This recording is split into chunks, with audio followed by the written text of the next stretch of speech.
Let's continue our discussion. So we have just shown how we can actually predict the thermal conductivity of dilute gases from scratch using kinetic theory, or basically collision theory.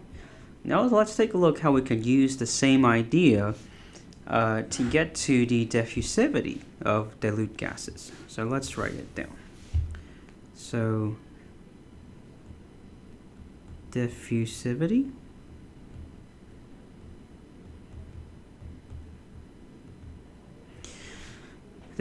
and also it is predictable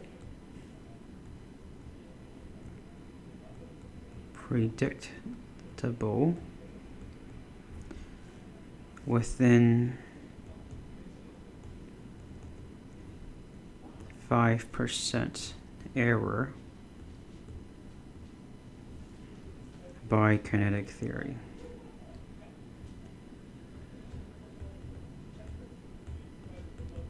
Or we can call it collision theory.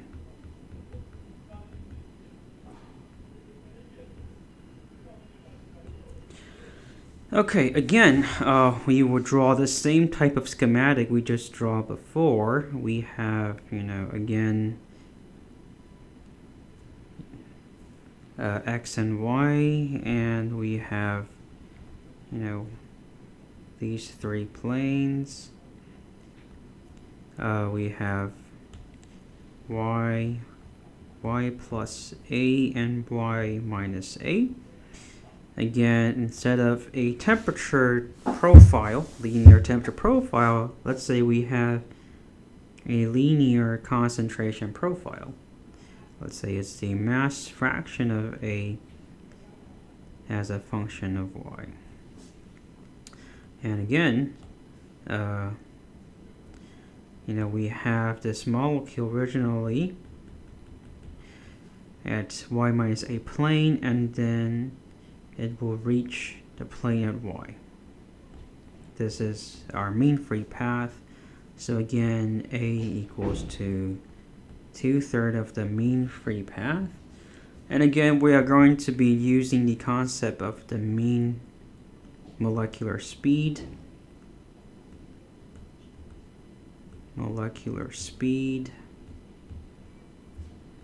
U bar. We're going to use the wall collision frequency.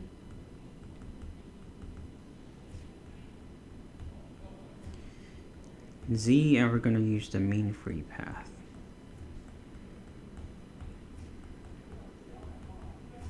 Lambda. So again, remember that previously we say that for dilute gases, energy transport through the collective collision of molecules, and that's going to be the same for diffusion, right? So you can think of like we have gas molecules randomly distributed in space, and if the the gas as a whole is going to propagate in this direction, or let's say the z direction, it actually happens through the collective collision of molecules. Okay, actually through the collective collision of molecules, such that we can observe the macroscopic diffusion happening from left to right. Okay, so it's kind of using the same idea, right? You have one is collision transport the kinetic energy of individual molecules, and collision actually transport individual molecules as mass units. Okay, so the WA here would be, again, our mole or mass fraction profile. Okay, so let's see how we can derive the net mass flux in this case. Let's make this a little bit smaller so we have more space down here. So let's say we move it here. Okay, so let's come back to what we're trying to do now. So the net mass flux of, let's say, molecule A crossing unit area at plane y. Okay, so that's actually the probability of how many molecules are passing through the plane y, right? So again, remember in the deriving the thermal conductivity, we're looking at the energy going into plane y from y minus a and the energy going out from y to y plus a. So this would be the same. We're looking at the amounts of molecules coming in from y minus a minus the amounts of molecules going out. Okay, so that's exactly the same. So basically, it equals to the wall collision frequency describing that probability times the amount times the molecular weight and the mass fraction of A, or mole fraction of A at y minus A. This is what's coming into plane y, and minus what's going out. Okay, so again, W sub A at y plus A. Okay, and that equals to what? That equals to this is the transport from what? From molecular transport, molecular mechanism.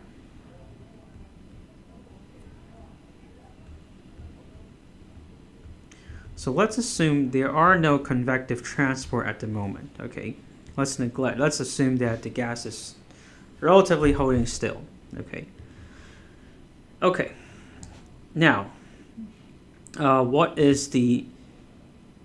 And if we derive this, we get the conclusion that this equals to 1/4 times nu bar, so that's z, times m times WA.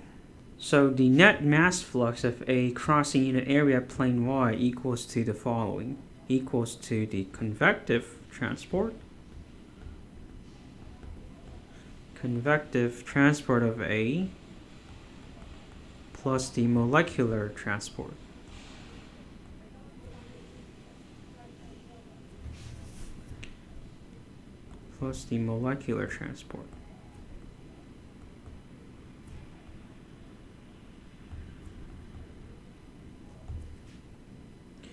Okay, now equals to the following, equals to rho times the mass flux, the mole fraction times its velocity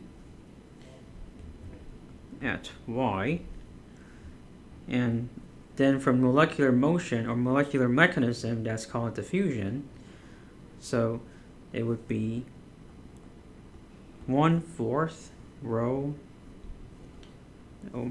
WA U coming in from y minus A minus 1/4 rho W U y plus A.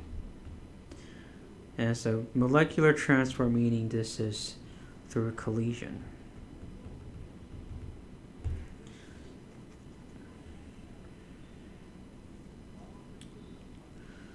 Okay, so again, let's take a look at the mass fraction here. We already know that it has a linear profile, so like we did for the temperature profile, we know that the mass fraction of A is actually at y plus or minus A equals to the mass fraction at y plus minus A times the slope. So equals to WA at y plus minus A would be 2/3 lambda times dWA dy. Okay, so if we combine and substitute, so combine and substitute,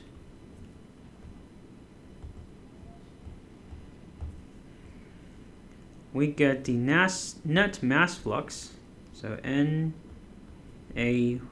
in the y direction equals to the convective transport, that doesn't change at all, minus 1/3 times rho u lambda d WA dy. And the net mass flux is actually defined as the convective transport plus the diffusional transport, which is negative rho dA A star dWA dy. Okay, so again, you see the similarities between the Fick's first law of diffusion. This is Fick's first law, and this is by kinetic theory.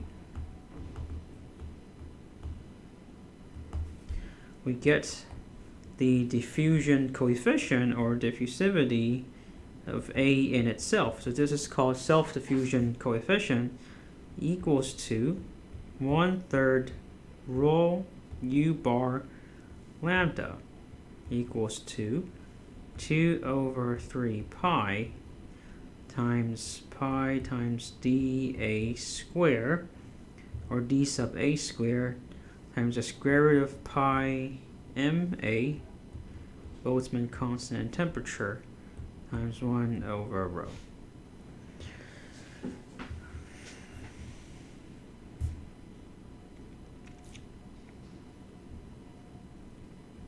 Finally, if this is a binary diffusion, we can write this as, if it's a binary diffusion for rigid spheres of unequal mass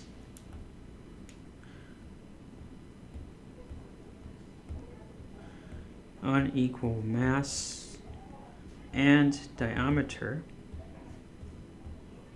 we get diffusion coefficient AB equals to 2/3 times kappa T over pi times 1/2 MA plus 1/MB times 1/2 pi times 2 dA plus dB squared times 1/n. Okay, so let's kind of quickly review this again. So just like what we did for the thermal conductivity for dilute gases, when we are trying to predict the diffusivity of dilute gases, the idea is basically the same, right? No matter it's going to be the transport of energy or being a transport of mass itself, it all happens through the collective collision of molecules. Okay, so that's the basic essence, right? It all happens through the collective collision of molecules like that. Okay, and so if we try to derive the net mass flux over a specific plane at y, we know that we have the convective transport part, and we also have the diffusional transport part. Okay, and let's just focus on the diffusional transport part here. Is that we see that we have basically the molecules coming in to plane y from y minus a, and the molecules going out to y plus a. And that's expressed here. Where does the 1/4 comes from? The 1/4 basically comes from the wall collision frequency. Z equals to 1/4 times nu. Okay? So, basically, this whole idea is the following. It's basically the molecules coming in. So, or let's just say A coming in from y minus a equals to the wall collision frequency times, or the mass of A. Let's say mass or mole, doesn't really matter. So Z times the mass fraction of A at y minus A. Okay? And maybe times the mass of A too. Mass of A. That's the amount coming in. Okay? And that equals to 1 for NU WA at y minus A times MA. Okay, and since the N here is the number density, right? Number density of molecules. So N times MA would be the, density of A. So that's why finally you get to the point that this equals to 1 over 4 rho omega, not omega, but W sub A U. And so maybe we should put U like that to make it clear. Okay, so this is where this comes from, and since we only focus on the molecular transfer mechanism that's related to diffusion, so if you look at this, again, we have the linear assumption of the mass fraction. Okay, so based on linear assumption, the mass fraction at y minus a equals to the mass fraction at y minus the slope of that linear profile times the distance a, right? And that's going to be the same for y plus a, except it's going to be plus. So the slope would be dw sub a dy, and the distance would be a, which is 2/3 lambda. Okay, so using this correlation, we substitute this back into for these omega WA. Okay, and this is where the concentration or mass fraction gradient comes into play, and that looks exactly like the form of Fick's first law of diffusion, right? This looks exactly the same. So you see that. I think I have a typo here. So you see that diffusivity here is exactly 1/3 rho times the mean molecular speed times the mean free path. And that gives us our prediction for the diffusivity of gases at low densities. Okay, so the beauty here is when you combine, collision theory of gases, or if you utilize the collision theory of gases, you do not need to have any other specific data, or you don't actually need to do a lot of empirical experiments, but you can actually predict the diffusivity of these diluted gases with a fairly high accuracy.